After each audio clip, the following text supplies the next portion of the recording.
Hi hello ಎಲ್ರಿಗೂ ನಮಸ್ಕಾರ. Welcome back to KPSC ಸಂದೇಶ. ಇವತ್ತು ನಾವು KPSCಯ ಗ್ರೂಪ್ ಸಿ ಎಕ್ಸಾಮ್ಗೆ ಹೆಲ್ಪ್ ಆಗುವಂತಹ ಜನರಲ್ ಇಂಗ್ಲಿಷ್ ಕ್ವೆಶನ್ಸ್ ಅನ್ನ ಸಾಲ್ವ್ ಮಾಡ್ತಾ ಇದ್ದೀವಿ.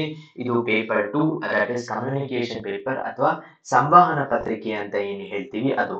ಇವತ್ತಿನ ಲೆಕ್ಚರ್ ಅಲ್ಲಿ ನಾವು ಇಡಿಯಮ್ಸ್ ಹಾಗೂ different degrees of adjective, positive degree, comparative degree, superlative degree ಯಾವಾಗ ಹೇಗೆ ಯೂಸ್ ಮಾಡಬೇಕು ಅಂತ ಹಾಗೂ ಪ್ರಿಫಿಕ್ಸಸ್ ಕ್ವೆಶನ್ಸ್ ಅನ್ನ ಸಾಲ್ವ್ ಮಾಡ್ತಾ ಇದ್ದೀವಿ. ಇದು ವಿಡಿಯೋ ಸೀರೀಸ್ 6. ಇಷ್ಟಕ್ಕೆ ಮುಂಚೆ ವಿಡಿಯೋ ಸೀರೀಸ್ 1 to 5 ಅಲ್ಲಿ ಬೇರೆ ಬೇರೆ ಟೈಪ್ಸ್ ಆಫ್ ಕ್ವೆಶನ್ಸ್ ಅನ್ನ ಸಾಲ್ವ್ ಮಾಡಿದ್ದೀವಿ. ನೀವು ನಮ್ಮ ಪ್ಲೇ ಲಿಸ್ಟ್ ಅಲ್ಲಿ ಹೋಗಿ ನೋಡಬಹುದು. So let's start. ಮೊದಲನೇ ಪ್ರಶ್ನೆ, the communal policy of Aurangzeb put the last nail in the coffin of the Mughal empire. ಅಂದ್ರೆ ಔರಂಗಜೇಬಿನ ಕಮ್ಯುನಲ್ ಪಾಲಿಸಿಯಿಂದ ಮೊಘಲ್ ಎಂಪೈರ್ಗೆ last nail in the coffin ಆಯಿತು ಅಂತ ಅರ್ಥ. ಅಂದ್ರೆ ಯಾವುದು ಆಲ್ರೆಡಿ ಒಂದು ಉನ್ನತ ಸ್ಥಿತಿಯಿಂದ ಕ್ಷೀಣಿಸ್ತಾ ಇತ್ತು. ಫಾರ್ ಎಕ್ಸಾಂಪಲ್, ಈಗ ನೀವು ಇಲ್ಲಿ ನೋಡಬಹುದು, ಅಕ್ಬರನ ಟೈಮ್ ಅಲ್ಲಿ ಫತೇಪುರ್ ಸಿಕ್ರಿಯಲ್ಲಿ ಕಮ್ಯುನಲ್ ಹಾರ್ಮನಿಯಿಂದ ಎಲ್ಲರೂ ಡಿಸ್ಕಸ್ ಮಾಡ್ತಿದ್ದಂತ ಒಂದು ಟೈಮ್, ಅಲ್ಲಿಂದ ಕ್ಷೀಣಿಸ್ಕೊಂಡು ಬಂತು. ಆದ್ರೆ ಇವರ ಕಮ್ಯುನಲ್ ಪಾಲಿಸಿ ಅದಕ್ಕೆ ಲಾಸ್ಟ್ ನೇಲ್, ಅಂದ್ರೆ ಯಾವುದು ಆಲ್ರೆಡಿ ಕ್ಷೀಣಿಸ್ತಾ ಇತ್ತು ಅದು ಅವರ ಈ ಆಕ್ಟ್ ಇಂದ ಎಂಡ್ ಆಯಿತು ಅನ್ನೋದು ಈ ಇಡಿಯಮ್ಮಿನ ಅರ್ಥ. ಸೊ ಈ ಅರ್ಥವನ್ನ ಕೊಡುವ ಏನು ಆಪ್ಷನ್ ಅನ್ನ ನೋಡ್ಬೇಕು. The communal policy of Aurangzeb opened ಅಲ್ಲ. ಸೊ ನಾವೀಗಾಗ್ಲೇ ನೋಡ್ದಂಗೆ ಕ್ಷೀಣಿಸ್ತಾ ಇರೋದನ್ನ ಎಂಡ್ ಆಗೋದು. The communal policy of Aurangzeb was the last event which brought about the complete end of the Mughal Empire. Yes, this is the right answer. ಮುಂದೆ ನಾವು ನೋಡಬಹುದು, ಈ ಬೇರೆ options ಅನ್ನ ಎಲಿಮಿನೇಟ್ ಕೂಡ ಮಾಡಬಹುದು. The communal policy brought happiness ಅಲ್ಲ, ಯಾಕಂದ್ರೆ ಇದು ಖುಷಿಕರ ವಿಷಯ ಅಲ್ಲ. Was the last event that gave good name ಅಲ್ಲ, ಇದು ಕೂಡ ಅಲ್ಲ. ಇದೆರಡು ಪಾಸಿಟಿವ್ ಇವೆಂಟ್ಸ್ ಅಂತ ತೋರಿಸ್ತಾ ಇದೆ. ಖಂಡಿತ last nail in the coffin ಯಾವತ್ತು ಪಾಸಿಟಿವ್ ಇವೆಂಟ್ ಆಗಿರೋದಕ್ಕೆ ಸಾಧ್ಯ ಇಲ್ಲ. So right answer option 2. ಮುಂದಿನ ಪ್ರಶ್ನೆ, don't believe him, he is a wolf in sheep's clothing. ಅವನನ್ನು ನಂಬಬೇಡ, ಅವನು ಒಂದು ತೋಳ ಆದರೆ ಒಂದು ಕುರಿಯ ಕ್ಲೋದಿಂಗ್ ನಲ್ಲಿ ಅಥವಾ ಕುರಿಯ ಚರ್ಮದಲ್ಲಿ ಅಂತ ಏನ್ ಹೇಳ್ತೀವಿ. ಶೀಪ್ ಅಂದ್ರೆ ಅವನು ಒಳಗಡೆ ಒಬ್ಬ ರೂತ್ಲೆಸ್, ಒಬ್ಬ ಕುರಿ, ಒಬ್ಬ ನರಿ ಅಂತ ಏನ್ ಹೇಳ್ತೀವಿ. ತೋಳ, ಒಂದು ತೋಳ ಅಂತ ಏನ್ ಹೇಳ್ತೀವಿ, ಆ ತರದ ಪರ್ಸನ್. ಆದ್ರೆ ಅವನು ಹೊರಗಡೆ ಮಾತ್ರ ಒಂದು ಶೀಪ್ ತರ ಇರ್ತಾನೆ. So don't believe him, he is a ruthless person who pretends to be harmless. ಅಂದ್ರೆ ಅವನು ಹಾರ್ಮ್ಲೆಸ್, ಒಂದು ಕುರಿಯ ಹಾಗೆ ಹಾರ್ಮ್ಲೆಸ್ ಆಗಿರ್ತಾನೆ ಅಂತ ಹೇಳ್ತಾ ಇದ್ದಾರೆ. Option 1 is right. ಗೊತ್ತಿಲ್ಲ ಅಂತಂದ್ರೆ ನೆಕ್ಸ್ಟ್ ಆಪ್ಷನ್ ನೋಡೋಣ. Don't believe him, he is a dangerous person who pretends to be harmful. Dangerous person harmful ಆಗಿ ಪ್ರಿಟೆಂಡ್ ಏನಕ್ಕೆ ಮಾಡ್ಬೇಕಲ್ವಾ. So option 2 is wrong. ಯಾಕಂದ್ರೆ ಅವ್ರು ಡೇಂಜರಸ್ ಪರ್ಸನ್ ಪ್ರಿಟೆಂಡ್ ಮಾಡೋ ಅವಶ್ಯಕತೆ ಇಲ್ಲ, ಅವ್ರು ಇರೋದೇ dangerous person. So 2 is wrong. Don't believe him, he is a worthless person. Worthless ಅಂತ ಅಲ್ಲ, ಇಲ್ಲಿ ಎರಡು ಥಿಂಗ್ಸ್ ಇದೆ. ಒಂದ್ ಇದು, ಆದ್ರೆ ಅವನು ಅದಾಗಿದ್ದಾನೆ ಅಂತ. Next option, don't believe him, he is cunning to other. C ಇಲ್ಲಿ ಒಂದು ವಿಷಯ ಏನು ಅಂದ್ರೆ, ವುಲ್ಫ್ ಅಂತ ಬಂದಾಗ ನಾವು ಕನ್ನಿಂಗ್, ತೋಳ ಅಂತ ಬಂದಾಗ ನಾವು ಕನ್ನಿಂಗ್ ಅನ್ನೋ ವರ್ಡ್ ಅನ್ನು ಯೂಸ್ ಮಾಡ್ತೀವಿ. ಸೊ ಈ ಆಪ್ಷನ್ ಕೂಡ ಕರೆಕ್ಟ್ ಇರುವ ಸಾಧ್ಯತೆ ಇದೆ. Don't believe him, he is cunning to other ಅಂದ್ರೆ ಅವನನ್ನ ನಂಬಬೇಡ, ಅವನಿಗೆ cunning to other. But more closer answer ಇದು, ಯಾಕಂದ್ರೆ ಅವನು ಇದಾಗಿರ್ತಾನೆ ಆದ್ರೆ ಅದಾಗ್ತಾನೆ ಅಂತ ಸರಿಯಾದ ಉತ್ತರ. ನೆಕ್ಸ್ಟ್ ಪ್ರಶ್ನೆ, Shylock had a windfall and suddenly became rich. Shylock ಅನ್ನೋನಿಗೆ ಒಂದು ವಿಂಡ್ ಫಾಲ್ ಆಗಿ ಅಚಾನಕ್ ಆಗಿ ಅವನು ಶ್ರೀಮಂತನಾದ ಅಂತ. ಅಂದ್ರೆ ಏನು ವಿಂಡ್ ಫಾಲ್ ಅಂತ ಅಂದ್ರೆ ನಮ್ಗೆ ಉತ್ತರ ಗೊತ್ತಿಲ್ಲ ಅಂತ ಇಟ್ಕೊಂಡ್ಬೋದನ. Shylock had an unexpected good fortune and suddenly became rich. ಸರಿ, ಇದು ಇರುವ ಚಾನ್ಸ್ ಇದೆ. Shylock had unfortunate gains and suddenly became rich. Unfortunate gains ಹೇಗಿರಕ್ ಸಾಧ್ಯ? ಗೇನ್ ಇದ್ರೆ ಅದು ಫಾರ್ಚೂನ್ ಅಲ್ವಾ, so 2 is wrong. Shylock had suddenly become rich. Windfall ಅನ್ನೋದು suddenly ಅಲ್ಲ, ಸಡನ್ಲಿ ಅನ್ನೋದು ವಿಂಡ್ ಫಾಲ್ ಅಲ್ಲ. Shylock had an expected good fortune and became rich. Expected good fortune ಅಂದ್ರೆ ನಮ್ಗೆ ಬರುತ್ತೆ ಅಂತ ಗೊತ್ತಿದೆ, ನಾವ್ ಏನೋ ಒಂದ್ ಕೆಲಸ ಮಾಡಿದೀವಿ ಅಥವಾ ನಮ್ಗೆ ಏನೋ ಒಂದು ಹಿಂದೆ ಮಾಡಿರೋದ್ರಿಂದ ಬರುತ್ತೆ ಅನ್ನೋ ಗೊತ್ತಿದ್ದು became rich. ಅದು ಅಲ್ಲ ವಿಂಡ್ ಫಾಲ್ ಅಂದ್ರೆ. ಏನಪ್ಪಾ ಅಂದ್ರೆ ನಮ್ಗೆ ಅನ್ಎಕ್ಸ್ಪೆಕ್ಟೆಡ್ ಆಗಿ ಬರುವಂತದ್ದು. So option 1 is right. ಮುಂದಿನ ಪ್ರಶ್ನೆ, willy nilly he has to go there. ಅಂದ್ರೆ ವಿಲ್ಲಿ ನಿಲ್ಲಿ ಅನ್ನೋದು ಏನು ಅಂತ ಪ್ರಶ್ನೆ ಇರೋದು. Willy nilly, he praises or not he has to go there. Praises, ಅವನು ಹೊಗಳಿದರು ಹೊಗಳದೇ ಇದ್ರು ಅವನು ಹೋಗ್ಬೇಕು ಅಲ್ಲ, ಯಾಕಂದ್ರೆ ಹೊಗಳೋದಕ್ಕೂ ಹೋಗೋದಕ್ಕೂ ಸಂಬಂಧವಿಲ್ಲ. He wishes or not he has to go there, ಅವನು ಇಚ್ಛಿಸಿದ್ರು ಇಚ್ಛಿಸದೇ ಇದ್ರು ಹೋಗ್ಬೇಕು. ಎಸ್, ಇದು ಆಗುವ ಚಾನ್ಸಸ್ ಇದೆ. He is not wishes he has to go there, ಇದಂತೂ ಗ್ರಾಮೆಟಿಕಲ್ ಎರರ್ ಇದೆ, ಸೊ ಆಪ್ಷನ್ ಅನ್ನ ಕ್ಯಾನ್ಸಲ್ ಮಾಡಬಹುದು. He prays or not he has to go there, ಅವನು ಬೇಡಿಕೊಂಡರೂ ಬೇಡಿಕೊಳ್ಳದೇ ಇದ್ದರೂ ಅಥವಾ ಪ್ರಾರ್ಥಿಸಿದರೂ ಪ್ರಾರ್ಥಿಸದೇ ಇದ್ದರೂ ಹೋಗಬೇಕು, ಇದು ಕೂಡ ಅಲ್ಲ. 2 is ರೈಟ್.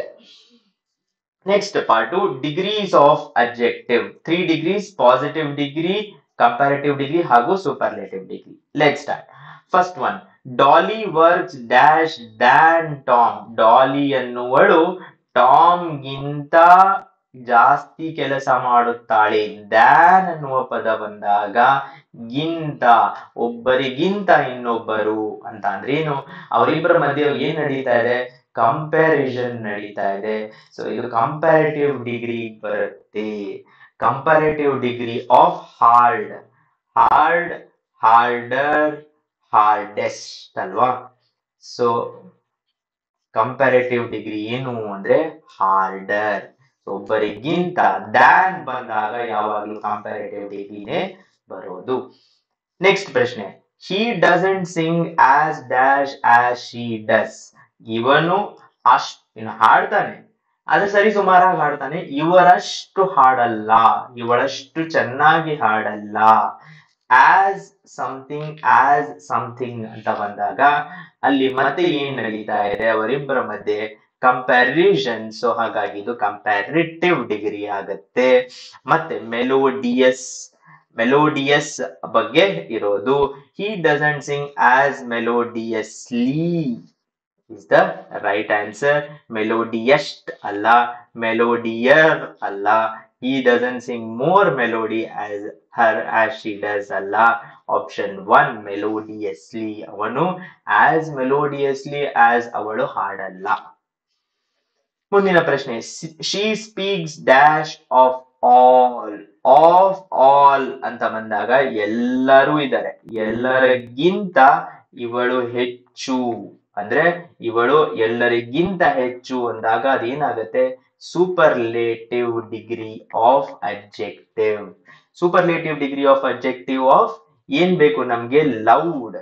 ಅವಳು ಎಲ್ಲರಿಗಿಂತ ಹೆಚ್ಚು ಮಾತಾಡ್ತಾಳೆ, ಜೋರಾಗಿ ಮಾತಾಡ್ತಾಳೆ ಅಂತ ಬಂದಾಗ ಲೌಡ್, ಲೌಡರ್, ಲೌಡೆಸ್ಟ್ ಅಂತ ಆಗತ್ತೆ. So loudest is the right option. Option 3 is right. Next prefixes questions ಅನ್ನ ಸಾಲ್ವ್ ಮಾಡೋಣ. ಪ್ರಿಫಿಕ್ಸಸ್ ಅಲ್ಲಿ first question, choose the right prefix. There has been a further small dash valuation against the dollar. Reduce the value of dollar. So dollar in a value reduce ಆಗ್ತಾ ಇದೆ further ಅಂತ. So ಏನು further devaluation ಒಂದ್ chance ಇದೆ. ಇನ್ವ್ಯಾಲ್ಯೂಯೇಷನ್, ಇನ್ವ್ಯಾಲ್ಯೂಯೇಷನ್ ಅಂತ word ಇಲ್ಲ. ಡಿಸ್ವ್ಯಾಲ್ಯೂಯೇಷನ್ ಇದು chance ಇದೆ ಅಂತ ಇಟ್ಕೊಳ್ಳೋಣ. ಅನ್ವ್ಯಾಲ್ಯೂಯೇಷನ್ ಆ ತರದ್ದು ವರ್ಡ್ ಇಲ್ಲ. ಸೊ ನಾವು ಆಲ್ರೆಡಿ 2 ಆಪ್ಷನ್ಸ್ ಎಲಿಮಿನೇಟ್ ಮಾಡ್ಬಿಟ್ಟಿದೀವಿ. ವ್ಯಾಲ್ಯೂಯೇಷನ್ ನಾವು ಕರೆಂಟ್ ಅಫೇರ್ಸ್ ಫಾಲೋ ಮಾಡ್ತಾ ಇದ್ರೆ ಇದು ಡಾಲರ್ ಹ್ಯಾಸ್ ಬೀನ್ ಡಿವ್ಯಾಲ್ಯೂಡ್ ಅಂತ ಕೇಳಿರ್ತೀವಿ. ಸೊ ರೈಟ್ ಆಪ್ಷನ್ ಬಂದು devaluation against the dollar. So option 2 is right. This is wrong. Next ಪ್ರಶ್ನೆ. This month marks my first anniversary as a dash. ಇಲ್ಲೇನ್ ಬೇಕು ಅಂದ್ರೆ a person who does not smoke ಅಂತ ಬರುವಂತ ಒಂದು ಅರ್ಥ ಬರುವಂತ ಪ್ರಿಫಿಕ್ಸ್ ಅನ್ನ ಆಡ್ ಮಾಡಬೇಕು. ಸೊ ಏನಿರ್ಬೋದು? First, this month marks my first anniversary as a pro smoker ಅಂತ ಹಾಕಿದ್ರೆ, ನಾನು ಮೊದಲು ಸ್ಮೋಕರ್ ಆಗಿದ್ರೆ ಇವಾಗ ಪ್ರೋ ಸ್ಮೋಕರ್ ಆಗ್ತೀನಿ. ಆದ್ರೆ ಇಲ್ಲಿ ನಮಗೆ ಬೇಕಾಗಿರೋ ಪ್ರಿಫಿಕ್ಸ್ ಏನು? ಹೂ ಡಸ್ ನಾಟ್ ಸ್ಮೋಕ್ ಅಂತ ಬೇಕಾಗಿರೋದು. ಸೊ ಒನ್ ರಾಂಗ್ ಆಗತ್ತೆ. Person who does not smoke ಗೆ first anniversary as a non smoker ಇದು ಒಂದು ಚಾನ್ಸ್ ಇದೆ.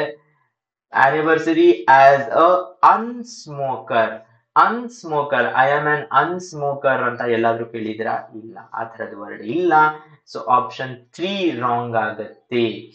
This month marks my first anniversary as a disc smoker. Disc smoker ಅನ್ನುವ ಪದ ಇಲ್ಲ, ಯಾಕಂದ್ರೆ smoker, non smoker, alcoholic, non alcoholic ಅಂತ ಬರುತ್ತೆ. ಸೊ 4 ರಾಂಗ್ ಆಗತ್ತೆ. Option 2 is right. Non smoker is the right option. Next ಪ್ರಶ್ನೆ. He was worried that the plan might dash fire. ಅಂದ್ರೆ to fail to have an effect.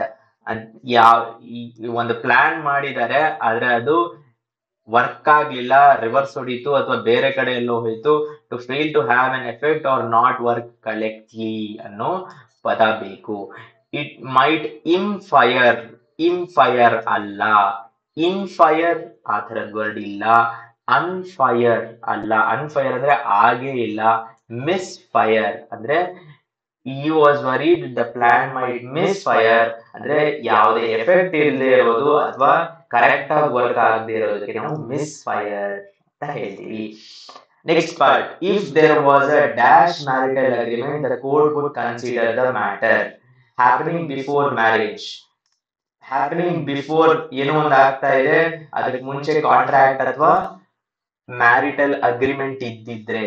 Pre, post ಅಲ್ಲ, ಯಾಕಂದ್ರೆ post ಅಂದ್ರೆ ಆದ್ಮೇಲೆ ಆಗೋದು. ಅಂಡರ್ ಅಲ್ಲ, ಅನ್ನು ಅಲ್ಲ. Pre marital agreement one is right answer. The court would have considered the matter. ಇದರೊಂದಿಗೆ ಜನರಲ್ ಇಂಗ್ಲಿಷ್ ವಿಡಿಯೋ 6 ಲೆಕ್ಚರ್ ಅನ್ನ ಮುಗಿಸ್ತಾ ಇದೀವಿ. ನಿಮ್ ಸಪೋರ್ಟ್ ಹೀಗೆ ಇರಲಿ. ಧನ್ಯವಾದ.